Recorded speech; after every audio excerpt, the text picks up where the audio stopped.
Good afternoon, everybody. Today is the 20th of February. We have a nice slate of games to look at today for Fanduel. So, as normal, if you guys enjoyed the video, leave a like. We definitely do appreciate it. And also hit that subscribe button for more NBA Fanduel and DraftKings lineup advice videos. Like I said, your guys' likes go a very long ways. So, just a simple like would be appreciated. So, yeah, wasn't too bad of a night for After Hours. Maine was very interesting. A lot of really low scores overall. Hope you guys did pretty good.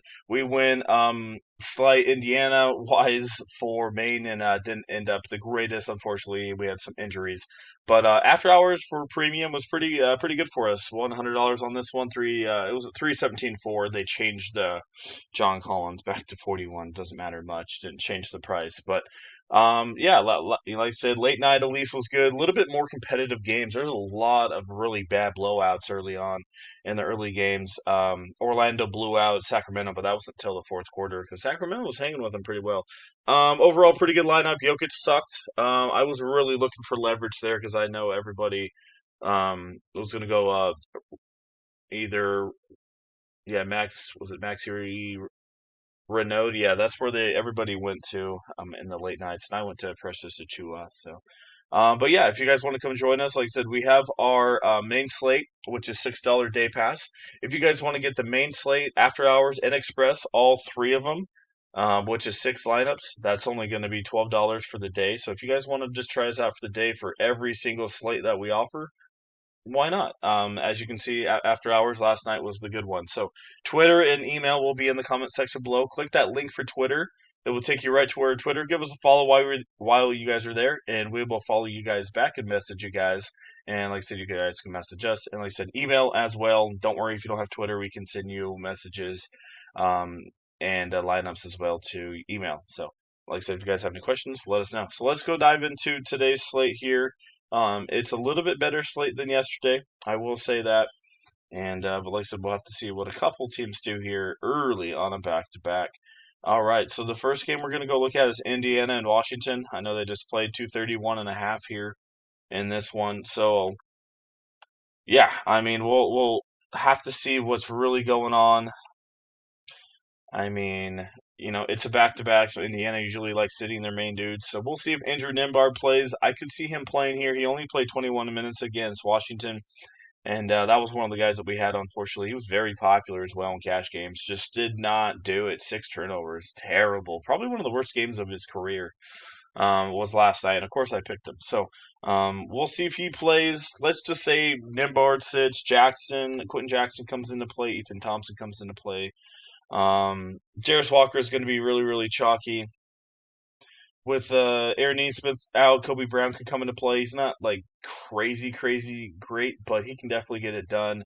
Get you some rebounds and assists, and I'm sorry, rebounds and some points. So yeah, I don't mind him at 3,900 if he starts. I mean, there's not much Indiana really has. So and then you can look at Michael Potter again at 4,400. Right, it's back to back, but played 27 minutes, had 20.7 fantasy points, and you got Jay Huff as well. So Washington blew them out of the water for the most part yesterday, so these guys don't look too good either. I realized his name was Vukovic, not Vukovic, so it was my bad. I mess up a lot of these names. I learned it yesterday in NBA 2K. It's Vukovic, or yeah, I think that's what it was. So anyway, he had 39 in 17 minutes, so I think he's fresh and ready to go again. One of the guys I recommended yesterday. Another guy that I recommended yesterday was Kalabali. Thought he'd do a little bit more, but he only played 23 minutes. But hey, he got me 30.8 fantasy points, and especially with how yesterday went, that was a pretty dang good value. So if you guys picked him, probably didn't do too bad. Um, but yeah, we'll have to see what's going on. Like I said, I hope it's not blowout again because these guys were in good spots. Like I said, I recommended a lot of these guys yesterday. Trey Johnson, like I said, he had 20 fantasy points in 19 minutes. So I just wish they would have played a little bit more. But overall, I think you can go back to the well with these guys. I mean, I hope Indiana makes it a little bit more competitive today because yesterday just really killed the slate for cash games. Cleveland and Charlotte. Let's go check this one out. We have a 236.5. So yeah, probably going to be one of the games you're going to want to target here. I don't mind looking at Cleveland at all. It is a back-to-back here, but they didn't really play a ton of minutes last time out against Brooklyn, only 20 for Mitchell. So Mitchell and Harden are both guys that I don't mind putting back in the lineups. And like I said, should be a good one. Hopefully, Charlotte doesn't come out flat. That's the only thing I'm slightly worried about. We'll see if Mobley plays here on the back-to-back. I mean, he only played 18 or 20 minutes, but still, that's a couple rebounds that Allen could have. If Mobley plays, Allen's not really worth a shot here. So we'll just have to keep an eye on that one. But mostly the main guys, I'm looking there. Um, on the Charlotte side of things, you can definitely go back to the well with some of these guys like Brandon Miller. He did not shoot well. It was like 5 for 22.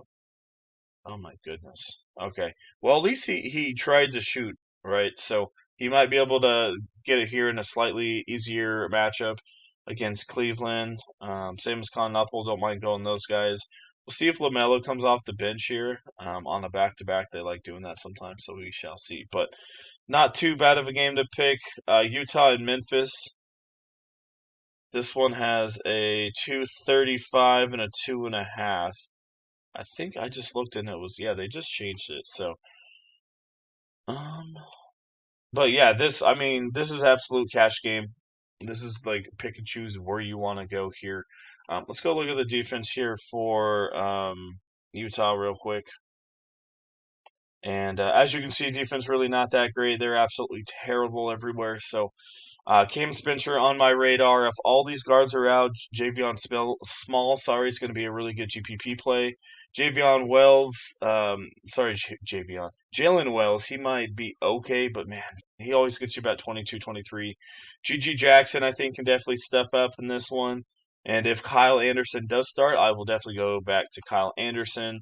So yeah, I mean, this is one of those games where just pick and choose. It's going to be absolute chalk city for anyone you pick from this game. Flopowski, really popular, good pick. If Markkanen played 30, 35 minutes, I wish he would be an absolute smash spot. So I think if you're playing GPPs, you can take a shot on him. But as you can see, he's only playing low 20s. So, but last time he played over 30 minutes, he popped off for 52. So if he pops off here and they let him, give him a little extra time, then I don't mind it. Isn't listed on the injury report, so he should be all good to go. So, um, not too into Ace Bailey here. Collier is worth a look. I think he can get you about 38 to 40. But I think the guys I'm looking at, Flopowski and definitely a little bit of marketing, depending on, like I said, minutes. But I'll take a risk in a couple GPPs on that. All right, Dallas and Minnesota moving on a little bit here. We have a 239, 13.5 here by Minnesota.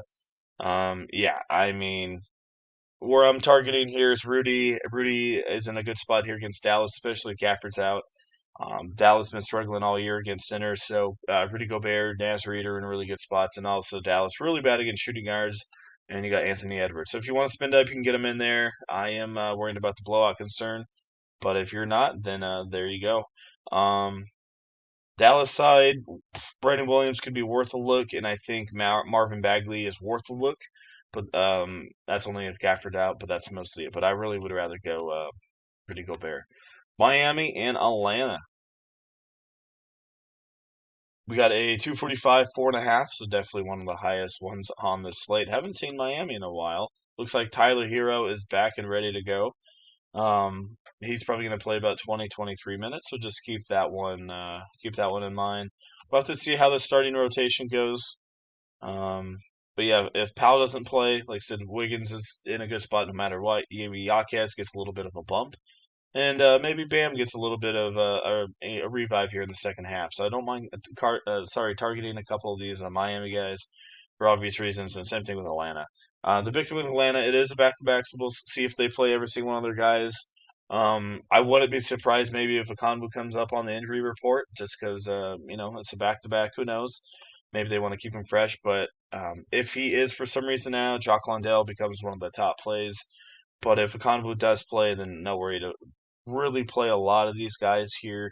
They're priced right where they should be. If anybody, you can look at Zachary Richichet. He had 27 last time out, but that's just kind of one performance there. So Atlanta's kind of priced where they should be. Look, I mean, Jalen Johnson, look, obviously playing in cash games, he's a really good spot.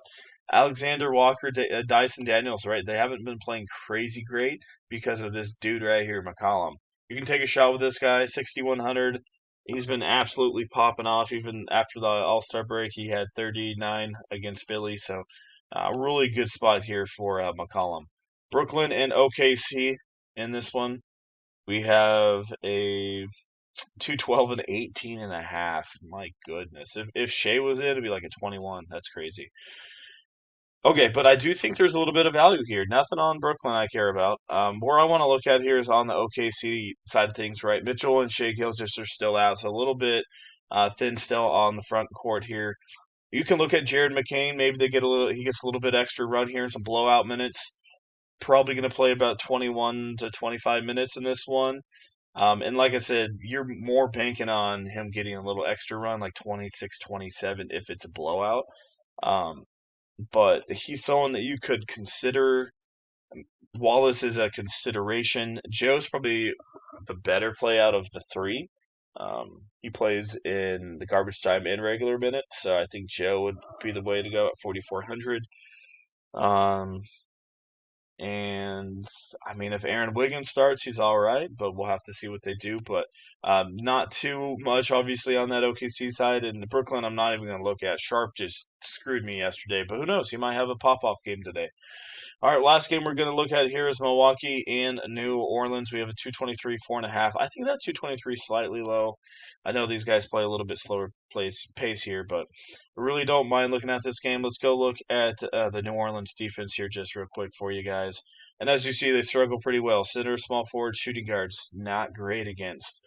So, yeah, I really don't mind looking at Bobby Portis in this one. Right, Miles Turner's out.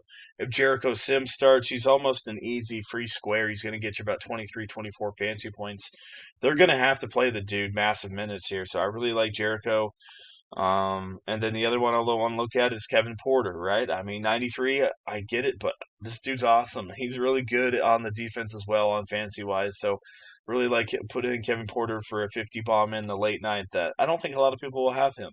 And then moving here to the Pelicans side of things, I really don't mind looking at Derek Queen. Messi's out, Turner's out as well. So Milwaukee's really good overall at centers, but with no Turner, really don't mind taking a shot with Quinn. Hasn't been great, 6,300. We know this guy can go get you 45.50.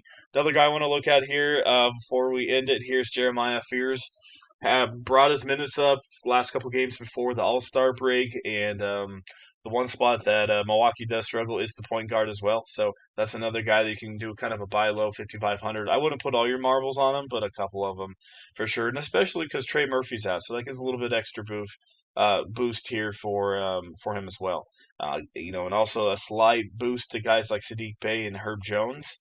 You can look at those guys, but they're also kind of priced right where they should be. But overall, really liking this slate. Hopefully, you guys got some good information. If you did, leave a like. We appreciate it. If you want to get in on premium, Twitter and email will be in the comment section below. Like I said, $6 for a main slate day pass. That's it. For 2 lineups, you get for $6 for the main slate. If you guys want main, express, and after hours, 6 lineups total. That's going to be $12 for you guys. And ask us about our monthly and our season pass special as well. But yeah, like I said, overall, it was really good for after hours for us. So why not come join us for a day pass? And yeah, all right. That is mostly it. Once again, thanks for watching. Leave a like. And we appreciate everything. And we will see you guys here in the next one. Like I said, hopefully we all make some money tonight. And yeah.